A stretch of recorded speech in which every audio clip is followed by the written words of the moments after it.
15 సంవత్సరాలు దాదాపుగా ఈ రోజుతో మొదలవుతా ఉంది.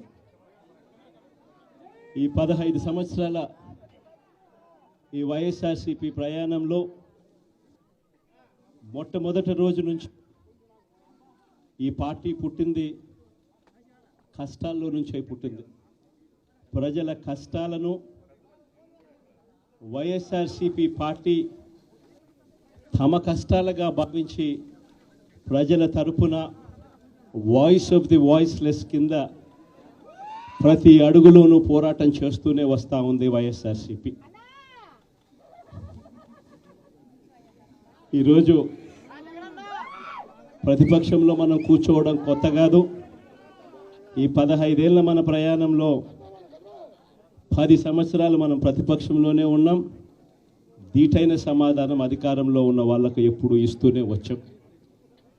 కళ్ళు మూసుకొని కళ్ళు తెరిచేసరికి సంవత్సరం అయిపోయింది. ఇప్పటికే మరో 3 సంవత్సరాలు 4 సంవత్సరాలలో మళ్ళీ ఈసారి వచ్చేది మళ్ళీ వైఎస్ఆర్సీపీ పార్టీనే.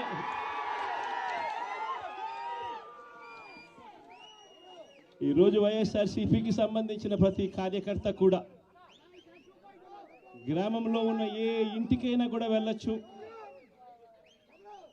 ఏ పేదవాడింటికైనా కూడా వైఎస్ఆర్సీపీ కార్యకర్త సగర్వంగా తలెత్తుకొని కాలర్ ఎగిరేసుకొని వెళ్ళే పరిస్థితి వైఎస్ఆర్సీపీకి సంబంధించిన కార్యకర్తలకు ప్రతి ఒక్కరికి ఉంది. ఏ ఇంట్లోకి వెళ్ళినా కూడా వైఎస్ఆర్సీపీ కార్యకర్తను చూసినప్పుడు ఆ ఇంట్లో నుంచి వచ్చే ప్రతి అక్క, ప్రతి చెల్లెమ్మ, ప్రతి అన్న, ప్రతి తమ్ముడు, ప్రతి సోదరుడు, ప్రతి రైతన్న, ప్రతి అవ్వ కూడా వైఎస్ఆర్సీపీ కార్యకర్తను చూసినప్పుడు చిక్కటి చిరునవ్వుతోనే పలకరిస్తుంది. కారణం వైఎస్ఆర్సీపీ ఏదైనా కూడా చెప్పిందంటే చేస్తుంది అన్న నమ్మకం ఈరోజు ప్రతి ఇంట్లో కూడా ఉంది. కాబట్టి ఈరోజు అటువంటి పరిస్థితుల మధ్య ఈరోజు యాదృచ్ఛికంగా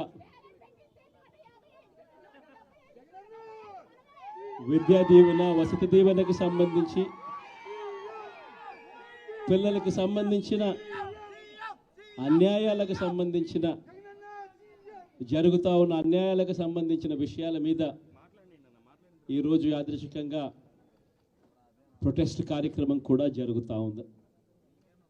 ఈ కూటమి ప్రభుత్వం వచ్చి దాదాపుగా 10 నెలలుగా వస్తూ ఉంది. ఈ 10 నెలల కాలంలో ఎన్నికల వేళ వాళ్ళు చెప్పిన సూపర్ 6లు, సూపర్ 7లు అన్నీ గాలికి ఎగిరిపోయాయి. వ్యవస్థలన్నీ కూడా చదువులు కానీ, వైద్యం కానీ, గవర్నెన్స్ కానీ, వ్యవసాయం కానీ ఏది చూసుకున్నా కూడా వ్యవస్థలన్నీ కూడా నిర్వీర్యమైపోయిన పరిస్థితులు కనిపిస్తూ ఉన్నాయి. ఈరోజు పిల్లలకు సంబంధించిన ఫీజులకు సంబంధించిన బకాయిలు కూడా సంవత్సర కాలంలో ఫీజు రీఎంబర్స్మెంట్కు కావాల్సింది ఒక్కొక్క క్వార్టర్కు 700 కోట్ల రూపాయలు చొప్పున సంవత్సరానికి 2800 కోట్ల రూపాయలు విద్యా దీవెన కింద 4 క్వార్టర్లకు సంబంధించిన కేటాయింపులు చేయాలి. అంటే 2800 కోట్లు. వసతి దీవెన కింద ప్రతి ఏడాది ఏప్రిల్ మాసం వచ్చేసరికి 1100 కోట్ల రూపాయలు కేటాయింపులు చేయాలి. అంటే గత ఏడాది ఈ 1100 కోట్లు, 2800 కోట్లు, ఈ రెండింటికి సంబంధించి 3900 కోట్ల రూపాయలకు కేటాయింపులు చేసి ఖర్చు చేసి పిల్లల చదువులను ప్రోత్సహించాల్సిన పరిస్థితిలో ఈ ప్రభుత్వం చేసింది ఏమిటి అనంటే కేవలం 700 కోట్ల రూపాయలు మాత్రమే ఇచ్చి చేతులు దులుపుకున్న పరిస్థితులు. అంటే 3200 కోట్ల రూపాయలకు సంబంధించిన బకాయిలు పెండింగ్లో పెట్టారు. అదే మాదిరిగా మళ్ళీ ఈ సంవత్సరం 2025-26కు సంబంధించిన ఈ సంవత్సరానికి సంబంధించి ముందుకు పోవడానికి ఈ సంవత్సరానికి సంబంధించిన విద్యా దీవెన కింద 4 కోట్లు, ఈ విద్యా దీవెనకు సంబంధించి ఈ 2800 కోట్లు మళ్ళీ కావాలి. 1100 కోట్లు వసతి దీవెన కింద కావాలి. ఇవన్నీ కూడా కలిపితే మరో 3900 కోట్లు.